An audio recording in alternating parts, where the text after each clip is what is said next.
ವಿಜೇಂದ್ರ ಅವರನ್ನ ಪಟ್ಟದಿಂದ ಇಳಿಸಲೇಬೇಕು ಅಂತ ವಿರೋಧಿ ಬಣ ದೆಹಲಿಯನ್ನ ಮುಟ್ಟಿ ರಾಜ್ಯಾಧ್ಯಕ್ಷರು ಯಾರಾಗಬೇಕು ಅನ್ನೋದ್ರ ಕುರಿತು ತಮ್ಮ ತಮ್ಮ ಅಹವಾಲನ್ನ ವರಿಷ್ಠರ ಮುಂದೆ ಇಟ್ಟಿದ್ದಾರೆ.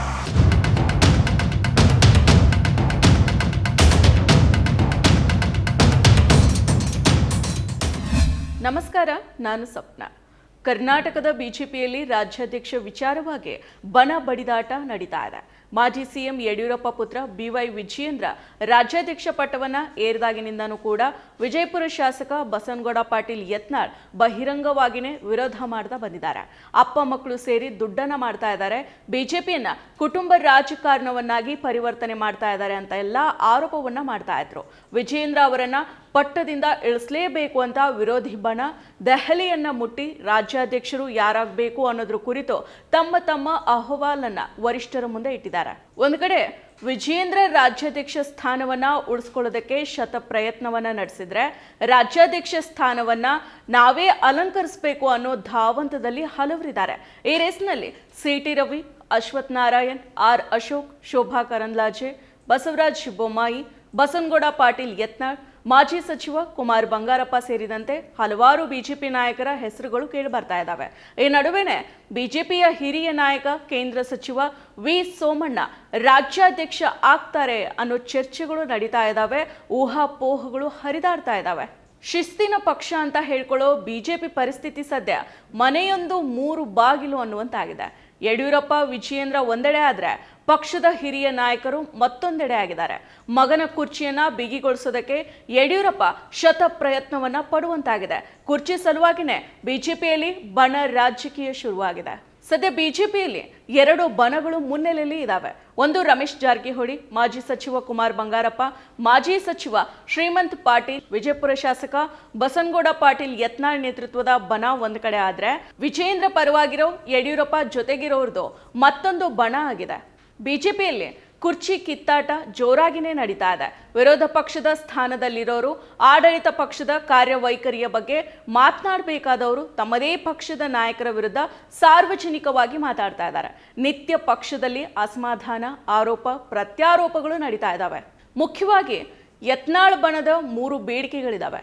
ಒಂದು, ಯಡಿಯೂರಪ್ಪ ಕುಟುಂಬದಿಂದ ಬಿಜೆಪಿಯನ್ನ ಸಂಪೂರ್ಣ ಮುಕ್ತ ಮಾಡಬೇಕು, ಹಿಂದುತ್ವ ಪರವಾಗಿರೋ ನಾಯಕರನ್ನ ಅಧ್ಯಕ್ಷರನ್ನಾಗಿ ಮಾಡಬೇಕು, ಭ್ರಷ್ಟಾಚಾರ ರಹಿತ ನಾಯಕತ್ವವನ್ನ ಕರ್ನಾಟಕಕ್ಕೆ ಕೊಡಬೇಕು.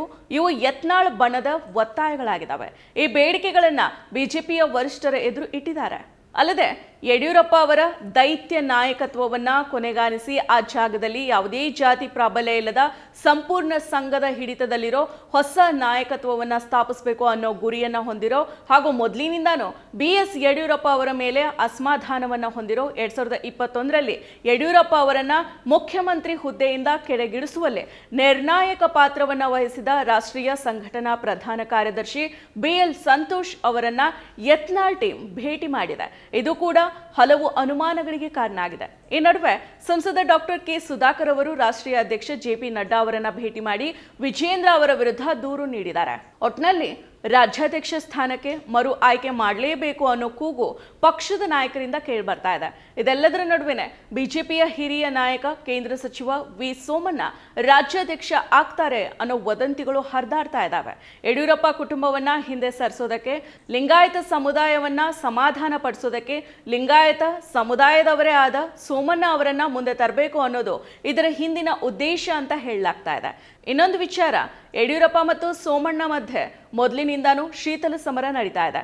ಪಕ್ಷದಲ್ಲಿ ಹಿರಿಯ ನಾಯಕರಾಗಿ ಗುರುತಿಸಿಕೊಂಡಿರೋ ಸೋಮಣ್ಣ 2023ರ ವಿಧಾನಸಭಾ ಚುನಾವಣೆಯಲ್ಲಿ ಗೋವಿಂದರಾಜನಗರ ಕ್ಷೇತ್ರದಲ್ಲೇನೆ ಸ್ಪರ್ಧೆ ಮಾಡೋದಕ್ಕೆ ಹೆಚ್ಚಾಗಿ ಶ್ರಮ ಪಟ್ಟರು. ಆದರೆ ಪಕ್ಷದ ವರಿಷ್ಠರಿಂದ ಮೂಲೆಗೆ ತಳ್ಳಲ್ಪಟ್ರು.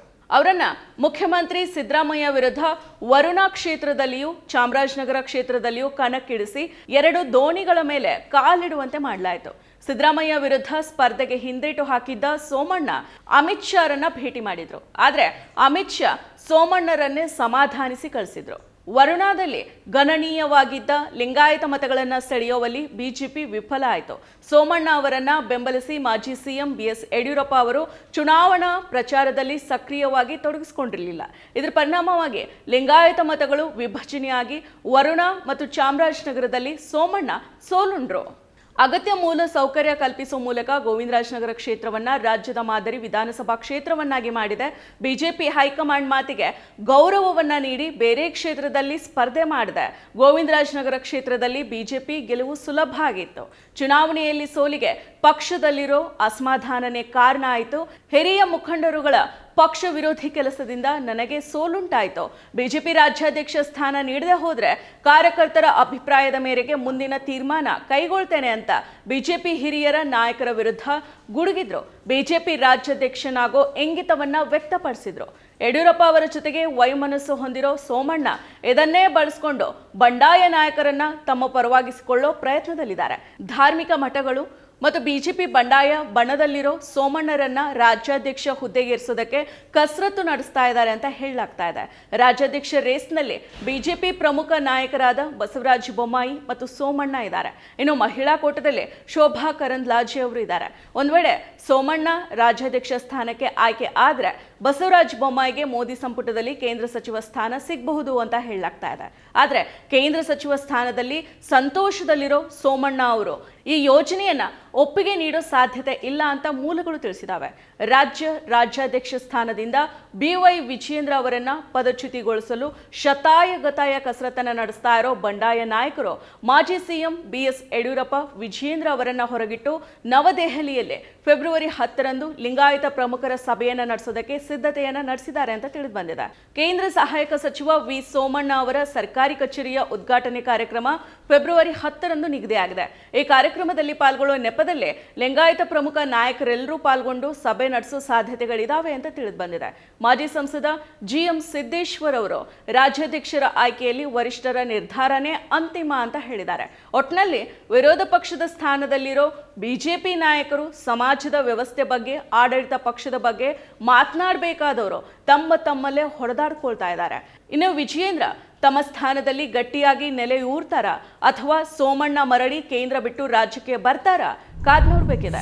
ಮತ್ತಷ್ಟು ವಿಶೇಷ ವಿಡಿಯೋಗಳನ್ನು ನೋಡಲು ಮತ್ತು ಹೊಸ ವಿಡಿಯೋಗಳ ಬಗ್ಗೆ ತಿಳಿಯಲು ಈ ದಿನ .com ಯೂಟ್ಯೂಬ್ ಚಾನೆಲ್ ಸಬ್ಸ್ಕ್ರೈಬ್ ಮಾಡಿ ಮತ್ತು ಬೆಲ್ ಐಕಾನ್ ಕ್ಲಿಕ್ ಮಾಡಿ.